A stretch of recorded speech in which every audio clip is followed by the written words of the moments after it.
The reception hall glowed with fairy lights strung between white columns.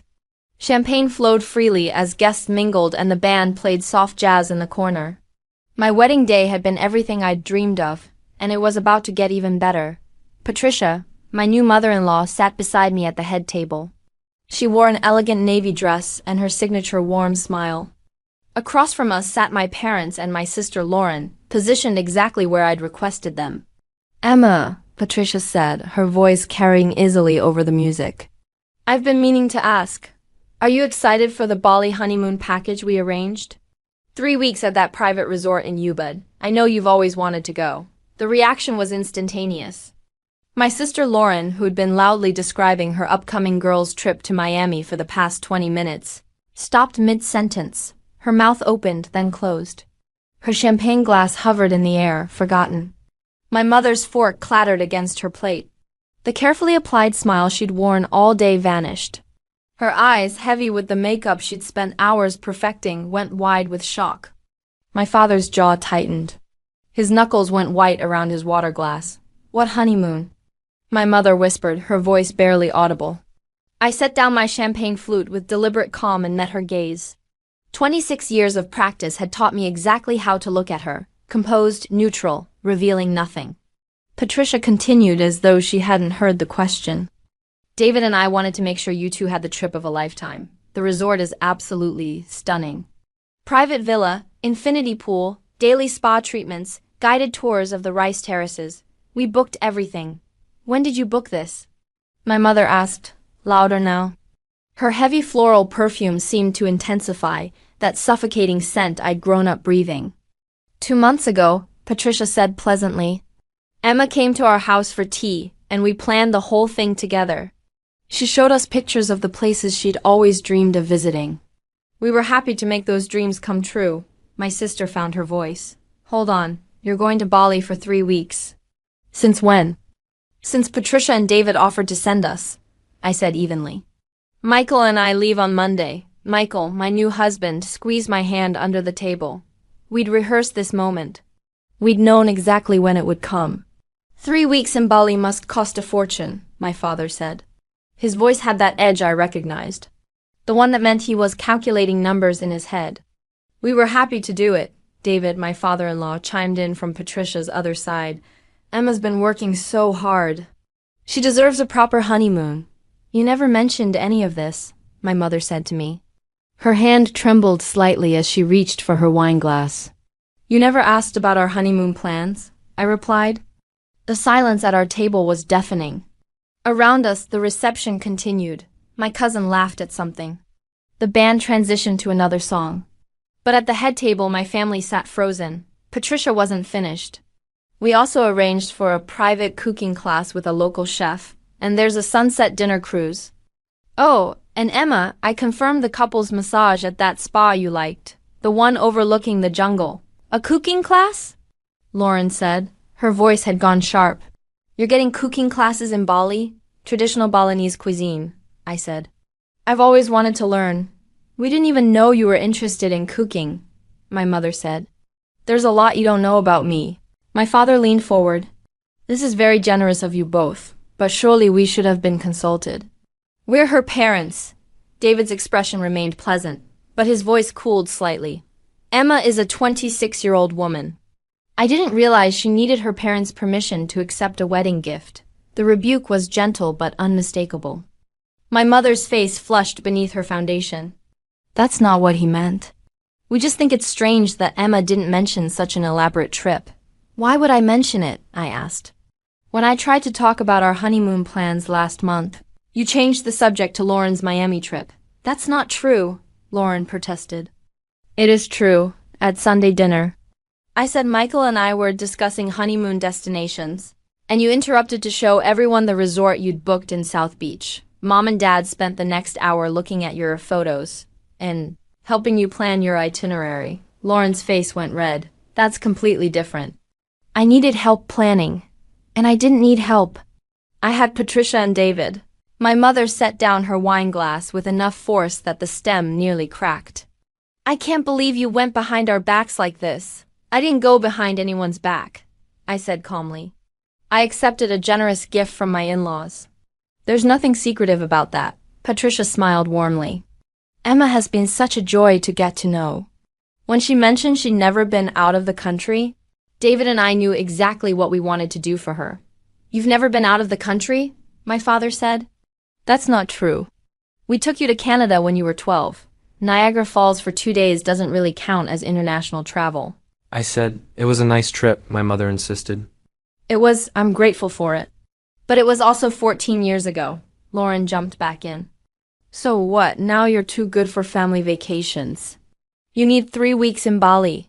I'm not too good for anything, I said. But yes, I'm taking 3 weeks in Bali, because my in-laws love me enough to give me that experience. The implication hung in the air like smoke. My mother's eyes filled with tears. Not real tears. The performative kind she'd perfected over the years. How can you say something like that? After everything we've done for you, what exactly have you done for me? I asked. The question landed like a slap. We raised you, she said, her voice rising. Nearby tables were starting to notice. We put a roof over your head, food on your table. We paid for your education. You paid for Lauren's education, I corrected. I paid for mine with scholarships and working 3 jobs. You told me you could only afford to help one of us, and Lauren needed it more. She did need it more, my father said defensively. Her grades weren't as good as yours. She needed the support. So because I was capable of succeeding on my own, I didn't deserve any help. No one had an answer for that. Patricia placed her hand gently on my arm. Emma, darling, would you like to take a walk? Get some air? I'm fine, I said. I'm not the one making a scene. My mother's tears were flowing freely now. I'm not making a scene. I'm hurt that my daughter hid something this important from me. I didn't hide it. I just didn't share it. There's a difference. That's the same thing, Lauren snapped. No, it's not. Hiding implies I was doing something wrong. I was protecting something good from people who have a history of ruining good things for me. My father stood up abruptly. I think we should discuss this privately. We're at my wedding reception, I said. Sit down. The command in my voice surprised even me. My father sat. Michael spoke for the first time. I think what Emma is trying to say is that she's an adult with her own life now. Our honeymoon is our business, and we're grateful to my parents for making it possible. You should be grateful to us too, my mother said. We're the ones who raised her to be the kind of person worthy of such generosity. The audacity of that statement nearly broke my composure. Nearly. You raised me to be self-sufficient, I said quietly. Because you made it very clear I was on my own. That's not fair, Lauren said. Mom and Dad did their best. Their best was making sure you had everything you wanted while I learned to survive on nothing. You're exaggerating, my father said. Am I? Lauren, how much did Mom and Dad spend on your spring break trip to Kenken junior year of college? She shifted uncomfortably. I don't remember. $3,500. I remember because I asked if they could help me buy a laptop for school. Mine had died, and I was doing all my assignments in the computer lab. They said they couldn't afford it. 2 weeks later, you went to Kenken. I needed that trip, Lauren protested. I was stressed, and I needed a laptop, but I bought one myself. With money from my campus job. Patricia's expression had shifted. The warm smile was gone, replaced by something colder, more assessing. She was seeing my family clearly now, perhaps for the first time. How much did the Bali package cost? My father asked suddenly. If you don't mind me asking. I do mind, I said. David, Patricia, surely you can understand our concern, my mother tried. That's our daughter. We have a right to know what kind of gifts she's accepting. Emma is an adult, David said firmly. And she's now our daughter too. What we choose to give her is between us and her. We just don't want her to feel obligated, my father said. Obligated to what? I asked. To love them? To spend time with them? To treat them with respect and gratitude? Those are things I do willingly because they've earned it. The contrast couldn't have been clearer. My mother's tears. My father's resentment, Lauren's jealousy, versus Patricia and David's genuine warmth and support. I think you're being very selfish, my mother said, her tears drying up remarkably quickly. Throwing our sacrifices in our face like this. What sacrifices? I asked. Name one thing you sacrificed for me specifically in the last 10 years. She opened her mouth, closed it, looked to my father for help. He had nothing. That's what I thought, I said. The photographer who I'd specifically instructed to document everything at the head table captured the moment. My mother's face, red with anger and embarrassment. My father's tight jaw, Lauren's shocked expression. And me, calm and composed, champagne glass in hand. We should have been told about this trip, my mother said, trying a different tactic. What if something happens to you in Bali? What if there's an emergency? Then Michael will handle it. That's what husbands do. But we're your parents, and you'll be notified if necessary.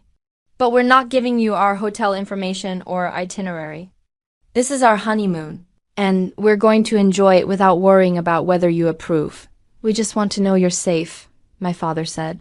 You want to maintain control, I corrected. There's a difference. Patricia stood gracefully. I think perhaps we should all take a moment. This is a celebration, after all. Emma, would you and Michael like to do your first dance? The band is ready. I stood, grateful for the escape. That sounds perfect. As Michael led me to the dance floor, I heard my mother's voice rise behind us. I can't believe she's treating us like this. After everything we've done, I didn't look back. Michael held me close as we swayed to the music. You okay? He whispered. I'm perfect, I said. And I meant it. My mom really went for it, he said with a slight smile. She did. Right on schedule. We'd planned this carefully. Patricia had offered to bring up the honeymoon during the reception because she knew my parents would react badly. Better to have it happen here, in public, where they couldn't completely lose control. Do you think they'll get over it? Michael asked. Eventually they'll pretend it never happened, I said. That's what they always do, but the truth is out there now. Your parents gave me something mine never would have. You deserve it, he said firmly. I know, that's the difference between me now and me 5 years ago. I finally believe I deserve good things. The dance ended. We mingled with guests, accepting congratulations and hugs. Patricia and David stayed close, a united front of support. My parents disappeared into a corner with Lauren, no doubt rehashing everything that had gone wrong. An hour later, my mother cornered me near the dessert table. She'd fixed her makeup and put her rehearsed smile back on. Emma, honey, can we talk? We're talking now, privately. No, whatever you need to say it here. Her smile flickered. Fine, I just wanted to apologize if we seemed ungrateful earlier. Of course we're happy you're going to Bali. You're not apologizing for being ungrateful. You're apologizing for looking bad in front of people. That's not true. It is true. You're not sorry for how you've treated me. You're sorry you got called out on it. You're being very unfair, she said, her voice tight. I'm being honest. There's a difference. When did you become so cold? She asked. When I realized that being warm and hopeful just gave you more opportunities to hurt me, she recoiled as if I'd struck her. I never hurt you. You did, constantly, every time you chose Lauren over me. Every time you dismissed my needs as unimportant. Every time you told me to be grateful for less while giving her everything. We gave you what you needed, she insisted. You gave me the bare minimum required by law. Patricia and David gave me what I deserved. They're trying to buy your love, she said desperately. No, they're showing me what real parental love looks like. And it's nothing like what I got from you. I walked away before she could respond. Michael materialized at my side immediately, always knowing when I needed him. Ready to go? He asked. More than ready. We said goodbye to the guests who mattered. Patricia and David walked us to the car, both hugging me tightly. You were magnificent today, Patricia whispered. I'm so proud of you. Thank you for everything, I said. Not just the honeymoon, everything. You're our daughter now, David said. This is what family does. In the car, I turned off my phone. I knew what was coming. The calls, the texts, the emails demanding explanations and apologies, but I didn't care. 3 weeks in Bali, Michael said, pulling onto the highway. Just you and me. No phones? No emails? No family drama. Sounds perfect. We spent our wedding night at a hotel downtown. My phone stayed off. Michael's stayed off. We ordered room service and watched old movies and talked about our future. Our future. Not my parents' vision for my future. not Lauren's shadow that I was supposed to exist in. Our future. The next morning, I turned on my phone just long enough to check in with Patricia. 43 missed calls. 72 text messages, all from my family.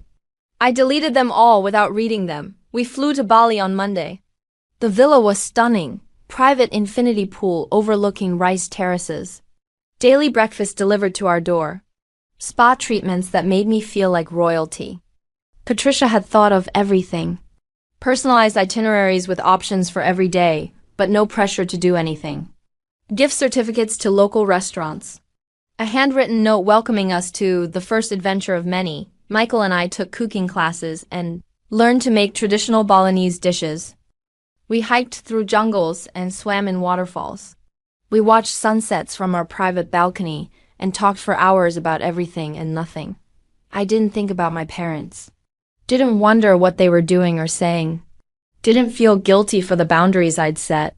For 3 weeks, I was simply Emma, not the disappointing daughter. Not the less favored sister. Just Emma, loved and valued and free. When we returned home, there was a package waiting from Patricia and David. Inside were framed photos from our wedding. The photographer had captured everything. My calm expression during the confrontation. My mother's mask cracking. The moment Michael and I walked away together. But there were other photos too. Me laughing with Patricia. Dancing with David, the pure joy on my face during the ceremony. Patricia had included a note, "Remember who you are and whose you are now. You're not defined by their limitations anymore." I hung the photos in our house. Everyone except the ones with my parents. Those I put in a drawer. Maybe someday I'd look at them and feel something other than relief that they were behind me. My mother called 4 weeks after the wedding. I answered, finally ready. "Emma, we need to talk about what happened." "Okay, talk. You embarrassed us in front of everyone. The things you said were hurtful and untrue. They were true. That's why they hurt. We did our best with you. Your best wasn't good enough. And I'm done pretending it was. So that's it? You're just cutting us off?" "I'm setting boundaries. If you want a relationship with me, it has to be different. No more comparisons to Lauren. No more minimizing my feelings. No more expecting me to be grateful for neglect. Those are unreasonable demands," she said. "Then I guess we don't have a relationship." I hung up. She didn't call back.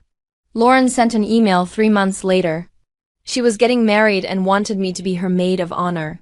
Also, could Mom and Dad help with the wedding costs since they'd helped with mine? I wrote back, "I pay for my own wedding." Patricia and David gave us the honeymoon as a gift. Mom and Dad contributed nothing. "Good luck with your planning." She didn't respond. 6 months after my wedding, Patricia and David invited us for Sunday dinner. It had become a tradition. Every week, we gathered at their house. They asked about our lives, our goals, our dreams. They celebrated our victories and supported us through challenges. "We're thinking of going to Thailand next year," Patricia said over dessert. "Would you two like to join us?" Our treat. Michael looked at me. I looked at him. "We'd love to," I said, and I meant it. Because this was what family looked like, not obligation and guilt and competition, but genuine love and support and joy. At my wedding, Patricia asked about the Bali honeymoon she'd gifted us. My parents went silent because they'd been exposed. Their pattern of neglecting me while favoring Lauren had been revealed in front of everyone who mattered. And I sat there, calmly sipping champagne, finally free from the weight of trying to earn love from people who had none to give. The 3 weeks in Bali weren't just a honeymoon. They were a glimpse of the life I deserved. A life where I was valued, supported, and loved unconditionally. Patricia and David gave me that gift. Not just the trip, but the example of what real family love looked like. And I'd never accept less again. Sometimes people ask if I regret how things ended with my parents. If I feel guilty for setting boundaries. If I wish we could reconcile. The answer is always no. Because I finally learned what they never taught me, that love isn't something you have to earn through perfect behavior and endless sacrifice. It's something freely given to people who matter. And to Patricia and David, I mattered. That made all the difference.